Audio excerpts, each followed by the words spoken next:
प्रशंसा वेवा हालेलुया स्तुति वेवा स्वामी ඔබට නමස්කාර වේවා ගෞරව වේවා ජීවමාන වූ ජේසුනි ඔබ වහන්සේගේ නාමයට ප්‍රශංසාවත් ගෞරවය ස්තුතියත් වේවා हालेलुया ඊට දෙන්නම් සමිඳුනේ මගේ හදේ ජනිත කරන්නට කුටියක් ඔබ හට ආදරේ ජේසුනි ආදරේ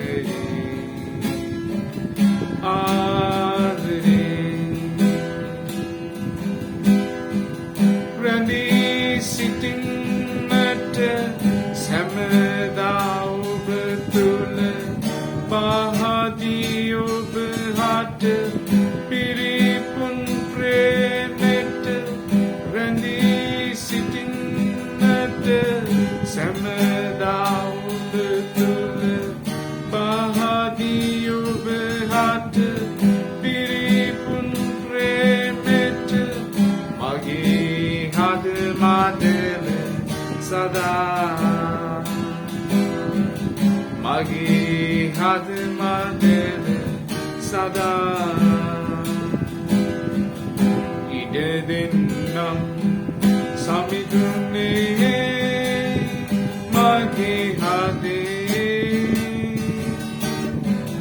ජනිත කරන්නට කුටියක් ඔබ හට ආදරේ ජේසුනි ආදරේ ජේසුගේ ආදරේ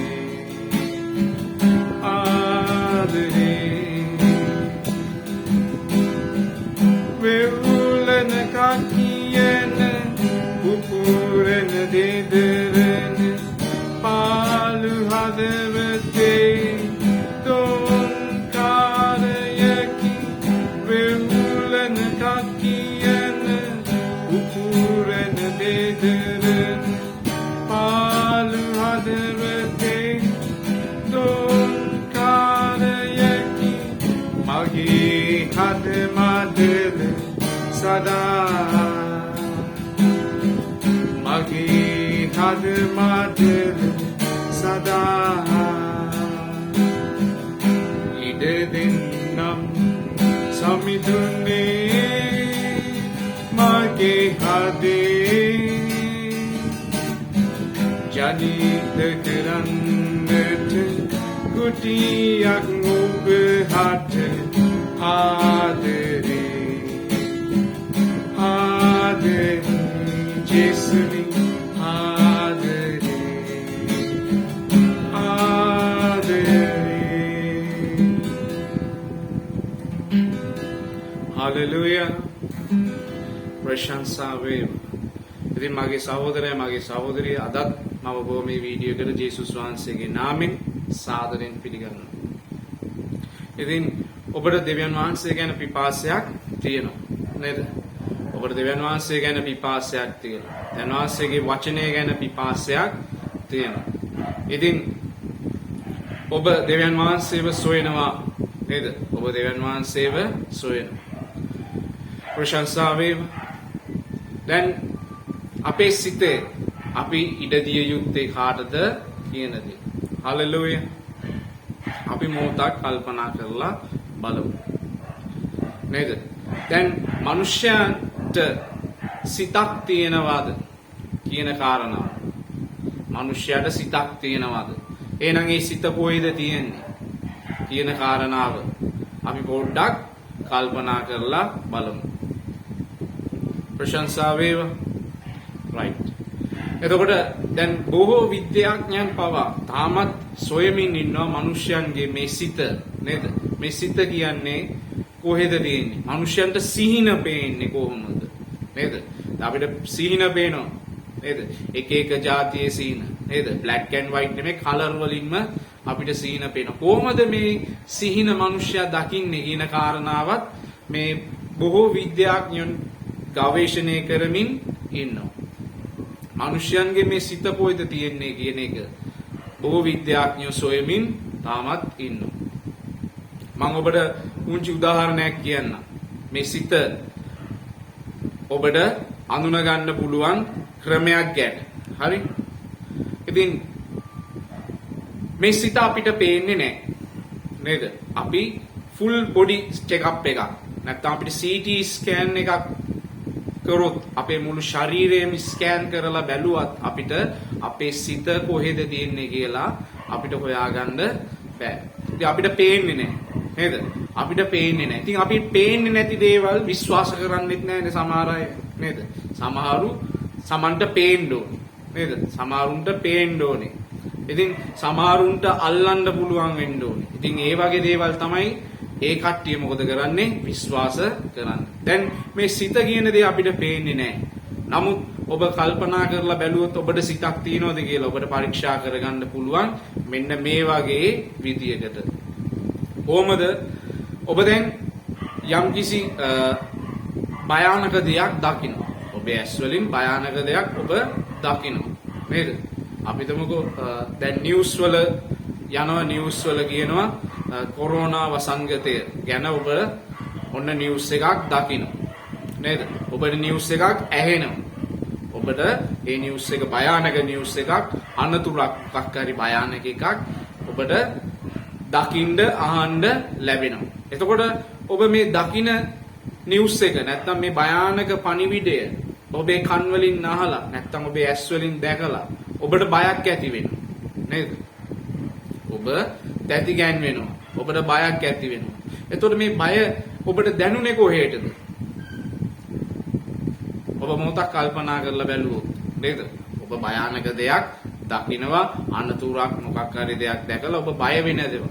ඉතින් ඔබ ඇස් වලින් ඔබ මේ භයානක දේ දැක්කත් ඔබේ බය වෙන්නේ ඇස් දෙකද? ඔබ ඇස් වලින් තමයි මේ භයානක දේ දකින්නේ. හරි? ඉතින් ඔබ කන් වලින් මේ භයානක ආරංචියක් නේද? අසුභ ආරංචියක් මොකක් හරි දෙයක් බය හිතෙන දෙයක් ඔබට අහන්න ලැබෙනවා. එතකොට ඔබට බයක් දැනෙනවා. නේද? ඔබ කන් වලින් ඇහුවට මේ දේ ඔබ ඇස් වලින් මේ දේ දැක්කට ඔබේ බය හිතෙන්නේ නේද? ඔබට බය දැනෙන්නේ ඔබේ ඇස් වලටවත් කන් වලටවත් නෙමෙයි. නේද? ඔබේ සිතට. නේද? ඔබට බයක් දැනෙනවා. ඔබට බය කියන හැඟීම ඔබට ඇති වෙනවා. කොහෙටද? ඔබේ සිතට. නේද? ඒතර ඔබට බය හිතෙනවා, බයක් දැනෙනවා ඔබේ සිතට. ඉතින් සිත ඔබට පේන්නේ නැහනේ. ඉතින් ඔබ සිතක් තියනවා කියලා විශ්වාස කරන්නේ කොහොමද? නේද? නමුත් ඔබට දැනෙනවා. නේද? ඔබට බය කියන දේ දැනෙනවා. එහෙනම් නොපෙනෙන දේවල් නැහැයි කියලා කියන්න කාටවත් බෑ. නේද? ඔබට CT ස්කෑන් එකක් කරත් ඔබට මේ සිත දකින්න බෑ. ඔබේ සිත කොහෙද තියෙන්නේ කියලාවත් ඔබට හඳුනා ගන්න බෑ. විද්‍යාඥයන් පවා මේ දේවල් සොයමින් ඉන්නවා තාමත්. නමුත් බය කියන දේ මිනිස්යාට දැනෙනවා. නේද? බය කියන දේ දැනෙන තැනක් තියෙනවා. ඒ තමයි ඔබේ සිත. ඉතින් අපිට නොපෙනෙන දේවල් නැහැයි කියලා කියන්න ඔන්න කාටවත් බෑ. සිත ඔබට පේන්නේ නැහනේ. නේද? සිත ඔබට පේන්නේ නැති වුණාට ඔබට බය කියන දේ ඔබේ සිතට දැනෙනවා. මේ සිත අයිති දෙවියන් වහන්සේ මේ සිත අපිට නොපෙනෙන්න හේතුව තමයි දෙවියන් වහන්සේ මේ සිත අයිති වෙලා තියෙන අපේ ශරීරයට නෙමෙයි. දැන් ගොඩක් අය සිත කියලා කියන්නේ අර ලබ්ඩබ් ගාන හදවත නේද? ඒක නෙමෙයි. හලෙලූයා. ඉතින් ලබ්ඩබ් ගාන ඒක හදවත. ඒක නෙමෙයි සිත කියලා කියන්නේ. හරි? එතකොට මේ බය දැනෙන තැන මෙන්න බය දැනෙන තැන මනුෂ්‍යයට හඳුනා ගන්න පුළුවන්. ඔන්න ඒක තමයි සිත කියලා කියන්නේ. ප්‍රශංසා වේවා. ඉතින් මේ සිත අයිති අපේ ශරීරයට නෙමෙයි. මේ අපේ සිත අයිති අපේ ආත්මය කියන කොටසට. අපේ ආත්මයටයි මේ සිත අයිති වෙලා තියෙන්නේ. අපේ ආත්මය අපිට පේන්නේ නැහැ නේද? අපේ ආත්මය අපිට පේන්නේ නැහැ. ඉතින් මේ සිත අපි දකින්නත් අපිට විදියක් නැහැ. මොකද මේ සිත අයිති වෙලා තියෙන්නේ ආත්මයට නිසා. ඉතින් ඔබ පිළිගන්නවද එහෙනම් ඔබට ආත්මයක්ුත් තියෙනවා කියලා? නේද? ඔබට පිළිගන්න වෙනවා. හලෙලූයා. ප්‍රශංසා වේවා. ඉතින් ප්‍රශංසා කරමු අපේ ස්වාමින් වහන්සේට. අපිට දෙවියන් වහන්සේව පේන්නෙත් නැහැ. නේද? අපිට දෙවියන් වහන්සේව දකින්නත් බෑ. ඉතින් තව කවුරු හරි කියන්න පුළුවන් දෙවියන් වහන්සේව අපිට පේන්නේ නැති නිසා අපිට දෙවියන් වහන්සේ නැහැයි කියලා. නේද? ඉතින් ඔබට සිත පේන්නේත් නැහනේ. එහෙම කියන අයගෙන් අපිට ආන්න තියෙන්නේ ඔබට ඔබේ සිත පේන්නේත් නැහනේ. ඒ වුණාට ඔබට ඇස් වලින් දකින්න දේවල් වලින් නේද? කන් වලට ඇහෙන දේවල් වලට ඔබට බයක් ඇති වෙනවා නේද? එහෙනම් ඔබට සිතක් තියෙනවා. සිත ආйти ආත්මයට නිසා මිනිස්යන්ට ආත්මය කියලා දෙයක්ත් තියෙනවා. ඉතින් මේ දෙවියන් වහන්සේගේ වචනය තියෙන්නේ ඔබේ ශරීරය පෝෂණය කරන්න නෙමෙයි. ඔබට ශරීරය පෝෂණය කරගන්න පුළුවන් නොයෙකුත් වර්ගයේ ආහාර අරගෙන. නේද? නොයෙකුත් වර්ගයේ ආහාර ගන්න පුළුවන්. ඉතින් මේ ආත්මය පෝෂණය වෙන්නේ නැහැ ඒ කිසිම ආහාරයකින්. ආත්මය පෝෂණය වෙන්නේ මේ දෙවියන් වහන්සේගේ වචනේ විතරයි. මේ දෙවියන් වහන්සේගේ වචනයෙන් විතරයි මේ ආත්මය පෝෂණය වෙන්නේ. අපි කියනවා නේද අපිට ආත්මයක් තියෙනවා. අපිට ශරීරයකුත් තියෙනවා. නේද? මේ ශරීරය සම්බන්ධව අපි නොයෙකුත් දේවල් කරනවා. ඉතින් මේ ආත්මය කැමති දෙවියන් වහන්සේ ගැන කතා කරන්න. දෙවියන් වහන්සේව සොයන්න. දෙවියන් වහන්සේ ගැන අනිත් අයත් එක්ක බෙදා ගන්න තමයි ආත්මය කැමති. ඉතින් අපි මාංශය පිනවන්නම පුරුදු වෙලා නිසා අපිට මේ ආත්මය කියන දේ අද අපිට යටපත් වෙලා තියෙනවා. නමුත් නැති වෙලා නැහැ. යටපත් වෙලා මොකක් නිසාද? මාංශය පිනවන කාරණා කරන්න ගිහිල්ලා. සමහරුන්ගේ ශරීරය යෝධයෝ වගේ තිබ්බට ජේසු කියනවා ආත්මෙන් තාම උඹලා ලදරුවෝ වගේ නේද? තාම දෙන්න ඕනේ ලදරු ආහාර නේද? තාම අපි ගන්නේ ආහාරයේ විදියට අපේ ආත්මයට අපිට බෑ ඝන ආහාර දෙන්න කියලා ජේසු කියනවා. අපිට තාම ඝන ආහාර දෙන්න බෑ. මොකද ඝන ආහාර දෙන්න තරම් අපි අපේ ආත්මයෙන් පෝෂණය වෙලා නැහැ තාම. අපේ ආත්මය තාම වර්ධනය වෙලා නැහැ. ඉතින් ආත්මික කාරණා සමහර ඒවා අපිට කිව්වම ඒකයි ජේසු අපිට සරලව උගන්වලා තියෙන්නේ නේද? අපිට සරලව තමයි ජේසු මේ බයිබලයේ ලියවිලා තියෙන්නේ ඒ දෙවියන් වහන්සේ ගැන අපිට තේරුම් ගන්න පුළුවන් ආකාරයට. මොකද තව ලොකු දේවල් කියන්න අපි ඒ තරම් තාම වර්ධනය වෙලා නැහැ. ඒකයි ජේසු කියන්නේ සුද්ධාත්මයන් වහන්සේව ඉල්ලන්න කියලා.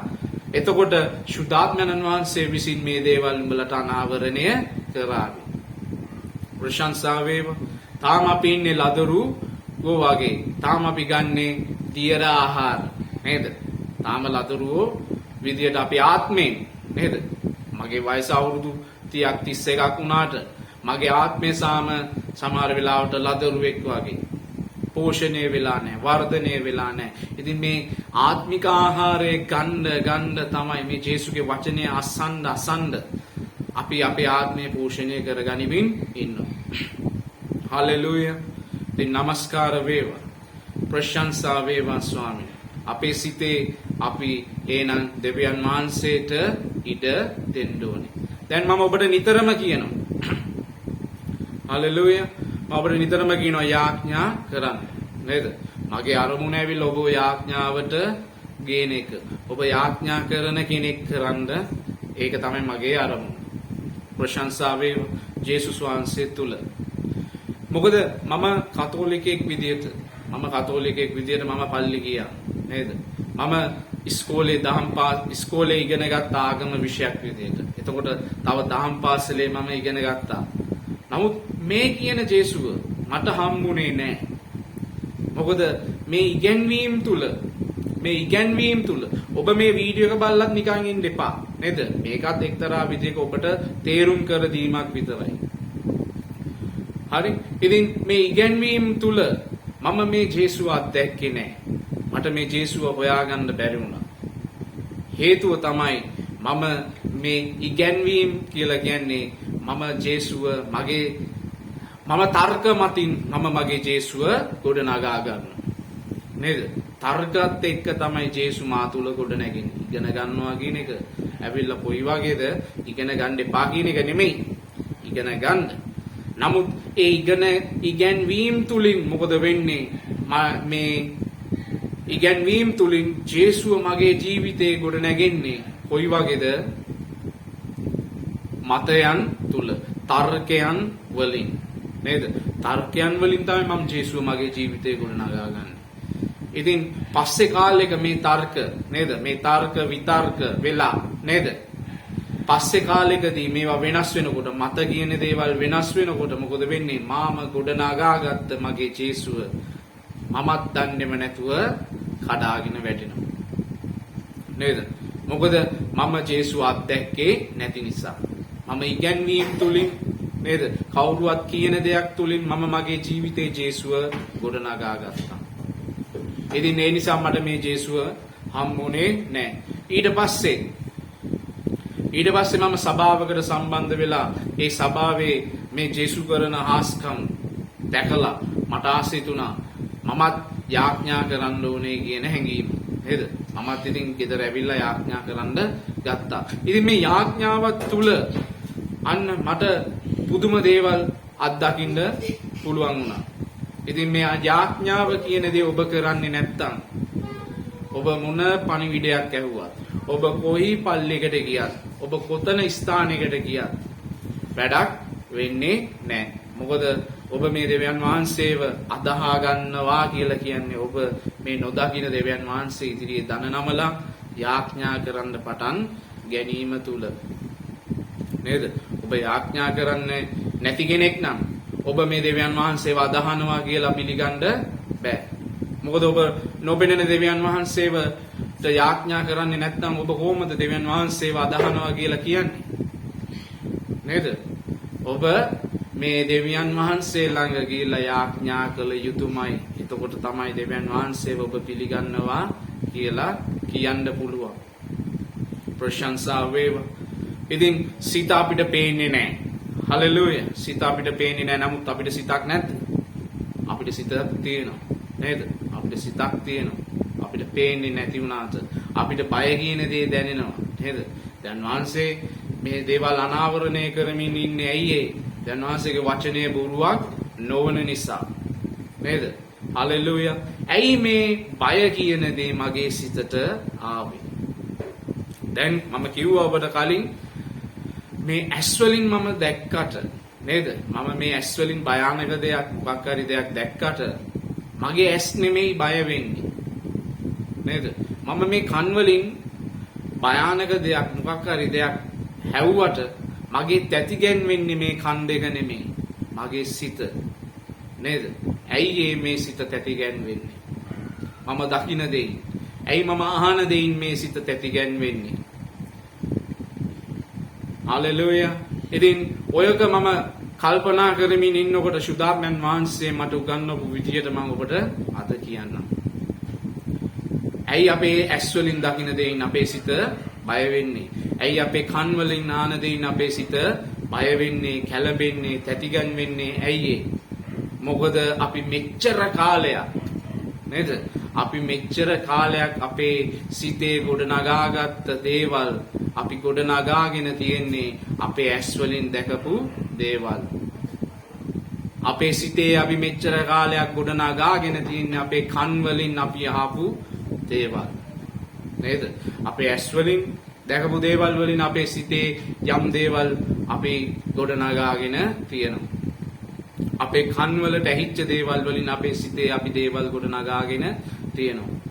ඉතින් මේ දැකපු දේවල් වලින් අපේ සිතේ දේවල් අපි ගොඩ නගා ගන්නකොට නැවතත් අපි අපේ ඇස් වලට දකින දෙයින් නේද? අපේ කන් වලට ඇහෙන දෙයින් මේ ගොඩ නගාගත්ත දේවල් කැළඹෙන්න ගන්නවා. ඇයි අපි මේ ගොඩ නගාගෙන තියෙන දේවල් මෙච්චර කාලයකට ඒවා නිෂ්ඵලයි කියලා අපිට දැනෙන නිසා. මේවා වලින් අපිට ආරක්ෂාවක් නැහැ කියලා අපිට හැඟෙනකොට මොකද වෙන්නේ? අන්න අපි බය වෙන්න යනවා. අපි බය වෙනවා. ඇයි අපි දැකපු දේවල් වලින් අපි මේ අපේ සිතේ දේවල් ගොඩ නගාගෙන තියෙන නිසා. ප්‍රශංසා වේවා. ඉතින් දැකපු දේවල් වලින් අපේ සිතේ ගොඩ නගාගත්ත නිසා නැවත අපි දැකපු දෙයකින්ම අපිට පේන දෙයකින්ම දකින දෙයකින්ම අපේ සිත කැළඹෙන්න යනවා. බය වෙනවා නේද? ඉතින් මේ යාඥාව කියන දේ ජේසුස් වහන්සේ නොයෙකුත් තැන්වල අපිට උගන්වනවා මොකක්ද යාඥා කරන්න. ජේසු යාඥා කළා නේද? මල්ලුයනේදී යාඥා කළා, පාලුකරේදී යාඥා කළා නේද? නොයෙකුත් වනාන්තරයේදී ජේසු යාඥා කළා. ඉතින් නොයෙකුත් තැන්වල ජේසු යාඥා කළා. ජේසු යාඥා කළා නේද? ඒ පියාණන් වහන්සේට යාඥා කළා. ජේසුත් කියනවා අපිට යාඥා කරන්න නේද? ජේසුගේ කැමැත්ත අන්නේ ඒකයි. ඇයි මේ යාඥාව තුල අපි යාඥා කරන්න ඕනේ ඇයි මේ නොදකින දේ ගැන අපිට තියෙනවා විශ්වාසයක් ගොඩනගා ගන්න. නේද? ජේසුගේ කැමැත්ත මොකක්ද? මේ නොපෙනෙන දේ කෙරේ බලාපොරොත්තු තියාගන්න. නේද? අපේ දෙවියන් වහන්සේව අපිට පේන්නේ නැහැ. නමුත් අපි තන ගාලා යාඥා කරනවා දෙවියන් වහන්සේට. අපි දෑත් ඔසවලා යාඥා කරනවා අපේ ස්වාමින් වහන්සේට. ප්‍රශංසා කරනවා. ඇයි අපි මේ නොදකින දේ ගැන අපි බලාපොරොත්තු තියාගෙන ඉන්නවා. ජේසු කියන්නේ ඒකයි මේ නොපෙනෙන දේ කෙරෙන් බලාපොරොත්තු තියාගෙන අන්නේ නොපෙනෙන දේ කෙරෙහි උඹේ සිතේ දේවල් ඇති කරගන්න. ඒ බලවන්ත දේවල්, නොපෙනෙන බලවන්ත දේවල් අපේ සිතේ ඇති කරගන්න පුළුවන් ක්‍රමයක් තමයි මේ යාඥාව කියලා කියන්නේ. එදා ජේසුට වමනා වුණේ මෙන්න මේ දේ අපිට තේරුම් කරවන්න. ජේසු නොයෙකුත් තැන්වල ගිහිල්ලා යාඥා කළා නේද? ඒ නොපෙනෙන දෙවියන් වහන්සේට, ඒ නොපෙනෙන පියාණන් වහන්සේට අද ජේසුගේ බලාපොරොත්තුවයි, ජේසුගේ කැමැත්තයි මොකක්ද? අපි අපේ දෙවියන් වහන්සේ ඉදිරියේ දන ගාලා යාඥා කරන එක. මොකද එතකොට අපිට පුළුවන් මේ නොපෙනෙන දේ කෙරෙන් අපිට මේ බලවන්ත දෙයින් අපේ සිතේ දේවල් ගොඩනගා ගන්න. ප්‍රශංසා වේවා. ඉතින් යාඥාව කියලා කියන්නේ අන්න ඒක. මේ නොපෙනෙන දේවල්, නොපෙනෙන දේ කෙරෙහි බලාපොරොත්තු වීම, නොපෙනෙන දේ කෙරෙහි අපේ තියෙන විශ්වාසය, අන්නේ විශ්වාසය තුලින් අපි අපේ සිතේ දේවල් ගොඩනගා ගන්නකොට බලන්න මොකද වෙන්නේ? එතකොට ඔබට ඇස්වලට දකින්න දෙයි නේද? ඔබේ ඇස්වලට පේන දෙයින් අද ඔබේ ප්‍රශ්න නිසා ඔබ ගැළඹීමට ලක් වෙන්නේ ඇයි? ඔබේ ඇස්වලට පේන දෙයින් ඔබේ සිතේ දේවල් ගොඩනගාගෙන තියෙනවා. නමුත් ජේසු කියනවා යාඥා කරනවා නම් අපි මොකද වෙන්නේ? නොපෙනෙන මේ බලවන්ත දෙයින් අපේ සිතේ දේවල් අපි ගොඩනගාගෙන තියෙනවා. නේද? අපේ සිතේ නොපෙනෙන දේවල් වලින් ඒ ගොඩනගාගත්ත දේවල් අපේ ඇස්වලට දකින්න දෙයින්, අපේ ඇස්වලට පේන දෙයින් ඒ දේවල් කැළඹෙන්න යන්නේ නැහැ. අපි තැතිගැන්වෙන්නේ නැහැ. අපේ සිත බය වෙන්න යන්නේ නැහැ. අපිට මේ කන් වලට ඇහෙන දෙයින් අපේ සිත කැළඹෙන්න යන්නේ නැහැ. මොකද අපි මේ ගොඩනගාගෙන තියෙන්නේ අපේ සිතේ තියෙන ඒ බලවන්ත දේවල්, ඒ දෙවියන් වහන්සේ ඇති කරපු දේවල් නිසා. ප්‍රශංසා වේවා. ඉතින් ජේසුගේ කැමැත්ත මොකක්ද? මෙන්න මේ නොපෙනෙන දේ කෙරෙහි බලාපොරොත්තු වීම. ඇදහිල්ල නැතුව අපිට දෙවියන් වහන්සේව දකින්න බෑ. නේද? ප්‍රශංසා වේවා. ගෞරව වේවා ස්වාමිනී. ඔබට නමස්කාර වේවා. ප්‍රශංසා වේවා. ඉතින් ඔබ යාඥා කරන්න මේ දෙවියන් වහන්සේ කෙරෙහි විශ්වාසයෙන් සිටින්න. අපිට පේන්නේ නැහැ කියලා, ඒ නොපෙනෙන දේවල් නැහැ කියලා කියනවා නම් ඒ මෝඩෙක්, අඥානෙක් නේද? ඉතින් මේ සිතට ආලෝකයේ දෙන ස්වාමින් වහන්සේව කැඳවාගෙන එන්න. මොකද මේ සිත ආලෝකමත් වෙනකොට මේ දෙවියන් වහන්සේ ගැන ඔබ දැනගන්න යනවා. අපිට හැමතිස්සෙම මේ ඇස්වලට ආලෝකය නේද? අපිට ඇස්වලට ආලෝකය ලැබුණොත් තමයි, වස්තුවට ආලෝකය වැටිලා අපේ ඇස්වලට ආවොත් තමයි අපිට ඒ දේ පේන්නේ නේද? ඉතින් මේ සිතටත් අන්නේ වගේ මේ සිතත් අද අන්ධකාර වෙලා තියෙනවා. මොකද මේ ජේසුස් වහන්සේ කියන ආලෝකය ඔබේ සිතට තාම ඇවිල්ලා නැති නිසා. ඉතින් ජේසුගේ ආලෝකය ඔබේ සිතේ තියෙනකොට ඔබ මේ දෙවියන් වහන්සේගේ මාර්ග ගැන දකින්න යනවා. ඔබ දෙවියන් වහන්සේගේ මාර්ග දකින්න යනවා නේද? ඔබේ සිතට ආලෝකේ වැටෙනකොට ඔබ දෙවියන් වහන්සේගේ මාර්ග දකින්න යනවා. ප්‍රශංසා වේවා. ගෞරව වේවා. යාඥා කරන්න. විශ්වාසයෙන් යාඥා කරන්න. ඒ ජීවමාන ජේසුස් වහන්සේ වෙනුවෙන්. ජේසුස් වහන්සේගේ නාමයෙන් යාඥා කරන්න. ඉතින් එතකොට බොහෝ පුදුම දේවල් ඔබේ ජීවිතේ සිද්ධ වෙන්න යනවා. ප්‍රශංසා වේවා. ජීවකයානෙනි එම්මදුරානෙනි ලැබුම් ගත මැනවි මගේ හද ගැබේ ජීවකයානෙනි එම්මදුරානෙනි ලැබුම් ගත මැනවි මගේ හද ගැබේ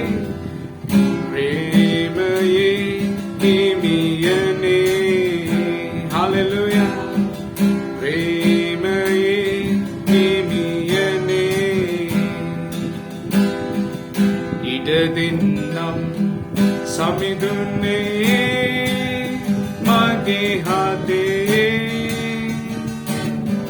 ජනිත කරන්නට කුටියක් ඔබ හට ආදරේ ආදරේ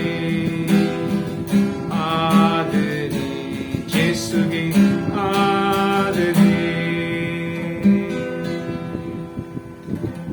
ප්‍රශංසා වේවා. ඉතින් අපි යාඥා කරන කෙනෙක් වෙමු නේද? අපි යාඥා කරොත් විතරයි අපිට මේ දෙවියන් වහන්සේ ගැන දැනගන්න පුළුවන්. ඔබ මේ වීඩියෝ එක අහලා නිකන් ඉන්න එපා. මොකද මගේ තර්කයන් වලින් මම තර්කයක් නෙමෙයි ඔබට කියලා දෙන්නේ. හරි? මම උත්සාහ කරන්නේ මගේ අත්දැකීම් නේද?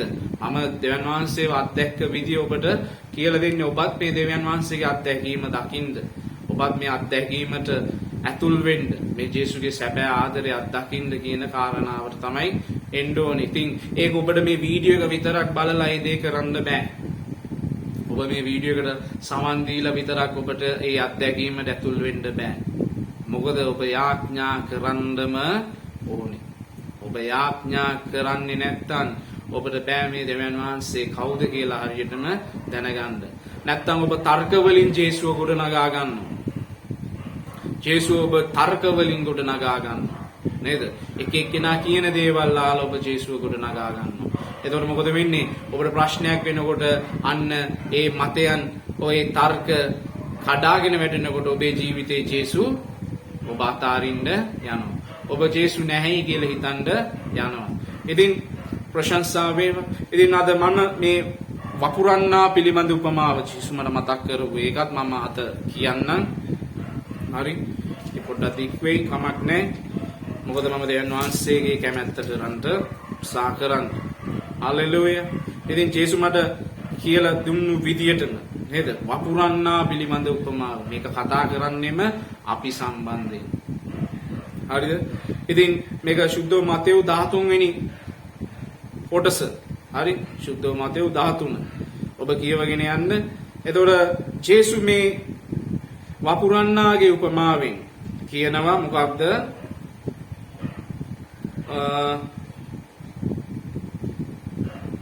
ජේසු කියන බොහෝ සමූහයන් උන්වහන්සේ වෙතට රැස් වූ බැවින් උන්වහන්සේ උරුවකට නැගී හිඳගත්සේක මුළු සමූහයා වෙරළේ සිටියෝය. උන්වහන්සේ උන්ට බොහෝ කාරණා උපමා වලින් කියනසේක. බලව වපුරන්නා වපුරන්ට ගියේය. ඔව් වපුරන කල්ලි සමහර බීජ මග අසල වැටුනේය. පක්ෂියෝ ඇවිත් ඒවා අවුලා කෑවෝය. සමහරක් වඩා පස් නැති ගල් බිම් වල වැටි පස් ගනව නොතිබුණු බැවින් ඒවා වහම පැලවිය. නමුත් ඉර උදා වූ කල අවුවෙන් දාලා මුල් නැති බැවින් වියලී ගියේය. අන් සමහරක් කටු අතරේ වැටුනේය. කටුගස් වැවි ඒවා යටකර දැම්මේය. තවත් සමහරක් සරු බිමේ වැටි ඒකෙන් 100ක්ද ඒකෙන් 60ක්ද ඒකෙන් 30ක්ද බැගින් පළ දුන්නේය.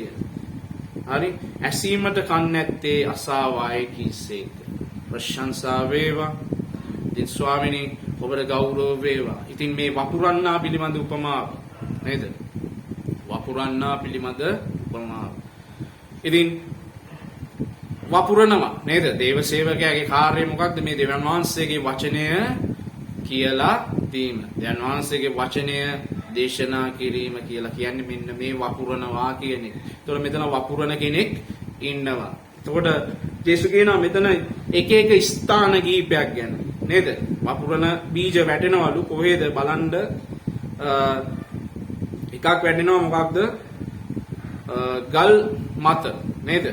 ගල් මත බීජ සමහරක් වැටෙනවා. හරි? ඊට පස්සේ තව සමහර ඒවා වැටෙනවා මොකක්ද? කටු අතරේ වැටෙනවා නේද? කටු අතරේ වැටිච්ච ඒවා. එතකොට තවත් ඒවා තියෙනවා මොකක්ද? සරුපසක වැටෙනවා නේද? සරුපසක වැටෙනවා. දැන් අපි යනවානේ පල්ලියට නේද? අපි පල්ලියට ගිහිල්ලා දේශනාව ඔන්න බයිබලයේ සම්බන්ධව දේශනාවක් කියනවා නේද? එතකොට සමහරු පල්ලියට යනවා කොයි වගේද? පල්ලියට යනවා යාළුවොත් එක්ක නේද? යාළුවොත් එක්ක ගිහිල්ලා ඉතින් පැත්තකට ගිහිල්ලා කයියක් ගහගෙන ඉන්නවා. ඉතින් කයියක් ගහගෙන හිටියම මේ දෙවියන් වහන්සේගේ වචනේ ඇහෙන්නේ නැහැ. දෙවියන් වහන්සේගේ වචනේ මේ දෙවියන් වහන්සේගේ බීජය ඒගොල්ලොන්ට වැටෙන්නේ නැහැ. නේද? දෙවියන් වහන්සේගේ බීජය එතනට වැටෙන්නේ නැහැ. හරි? එතකොට තව ඒ වගේ ඒවා කොයි වගේද? අර ගල් මත වැටිච්ච ඒවා වගේ. නේද? ගල් මත වැටිච්ච ඒවා වගේ. ටක් ගාලා ඇවිල්ලා මොකද කරන්නේ? සතුරා නැත්තම් සාතන්නේ වඩ හැගෙන යනවා. තව සමහරු ඉන්නවා ඔන්න පල්ලියට යනවා. පල්ලියට ගිහිල්ලා දේශනාවත් හොඳට අහගෙන ඉන්නවා.